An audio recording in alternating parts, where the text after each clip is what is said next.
This is CBS 8 News Live at 5.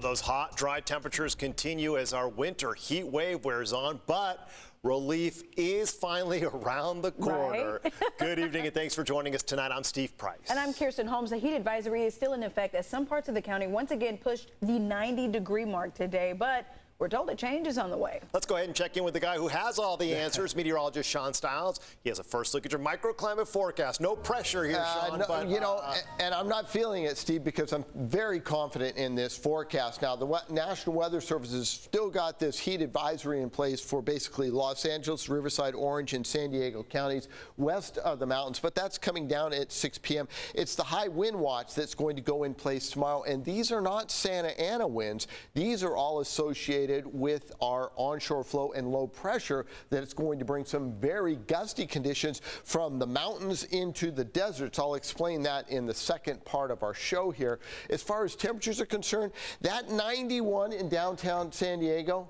that's an all-time record for the month of February. So downtown San Diego, 91 yesterday, 90 in Vista and Escondido. Ramona, also very warm. But look at the big change, 75 tomorrow, then 60. We're talking a 31-degree change in just a 72-hour period. And for you folks in the inland microclimates, those overnight lows, 39, daytime highs, just 59 degrees. We'll talk about how much rain and wind coming up.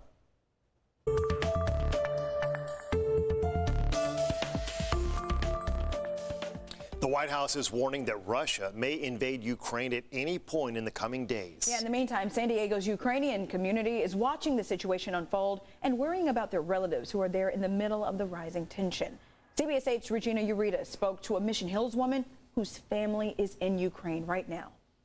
The U.S. State Department issues the warning as Russian troops increase military exercises on land and sea near the Ukraine border. An issue so intense that now San Diego Ukrainians are now watching closely.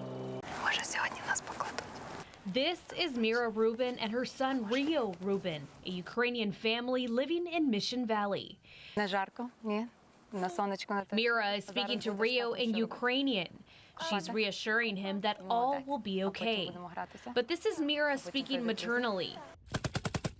To everyone else, she voices her fear of losing her aunts, uncles, nieces, and all other relatives living in Ukraine as Russian troops grow stronger at the border. Predictions that within 2 days, Russia could cause 15,000 civilian deaths. Mira took her son and family to Ukraine in 2019. She says during that time, things were completely different. We go back all the time. Her son even recalling a happy memory of when he visited his Ukrainian relatives at a farm field. Pick strawberries and cherries. Right now, officials say that Russia has positioned thousands of troops around 3 sides of Ukraine, causing cyber attacks, economic disruptions, and their newest tactic, hundreds of fake bomb threats. Russia wants to completely finalize occupation of Donbass. It's the eastern part of Ukraine. But Rubin adds that she will not lose hope. On weekends, you can see her rallying in San Diego streets and asking the community to help by calling U.S. senators. And there's a few bills in Congress that we are really promoting. As all of that can bring attention to the urgency. For CBS 8, I'm Regina Ureta. A scary situation, Regina, thank you. Well, the search continues in Coronado tonight for a man who robbed several people at gunpoint last night. Happened around 10:30. Police say the man approached a couple on a bench in Centennial Park, showed them a gun, demanded their phones and valuables.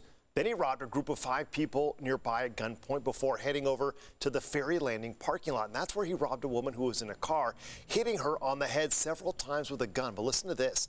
That original group of 5 victims from the park, well, they caught up with the man. They wrestled the gun away from him, but the suspect still got away before police arrived. He's described as being in his early 20s with a thin build, and we're told he has tattoos on his face. You are asked to call Coronado Police if you have any information. Well, rumor has it there is some sort of like a football game or something. I thought it was today. just a concert. I don't know. You know what, though? Not everybody inside watching it. No, it sure is a beautiful day outside after all. We sent CBS 8's Ariana Cohen out to find out what San Diegans are up to on this Super Sunday. Super Bowl Sunday is a holiday for many, but I found many other San Diegans taking advantage of this super sunny weather. Camille Perret lives in Los Angeles, home to this year's Super Bowl. Instead of enjoying the atmosphere around SoFi Stadium, she is joining her friends in the San Diego volleyball crew. I am not that big of a football fan. I don't know too much about the Bengals, to be honest. We play sports instead of just watching them. I'm a really big football fan, but I'm a very, very big volleyball fan. Instead of watching sports, playing sports is better. It may not feel like February. Some areas reached over 80 degrees in San Diego. How big of football fans are you? Not at all. These ladies are planning to spend the day paddleboarding. I have no idea what's happening on the television. Don't know who's playing. While others are hoping Super Bowl Sunday is a great day to beat the crowds at the San Diego Zoo and SeaWorld. Don't care much for the NFL. Well, we figured that everyone else was going to be watching the Super Bowl, so it'd be a good time for us as a family to come to the zoo and hopefully avoid lines. I really hope it's not crowded in there. That's why we came today. So yeah, we're like hoping to have a lot of fun and spend quality time together with the family. From biking to boating, you don't have to love football to enjoy San Diego. I'm Ariana Cohen for CBS 8. That was a touchdown, right? Perfect. Thanks, Ariana. The biggest game of the season was a tied-up scoring affair. Of course, I'm talking about the 18th annual Puppy Bowl. Of course you are. Puppy Bowl fans gathered at a watch party in Mission Valley to root for some very special pups. 3 pups from Helen Woodward Animal Center made it to the big game. McGregor's Grill put together a unique event menu.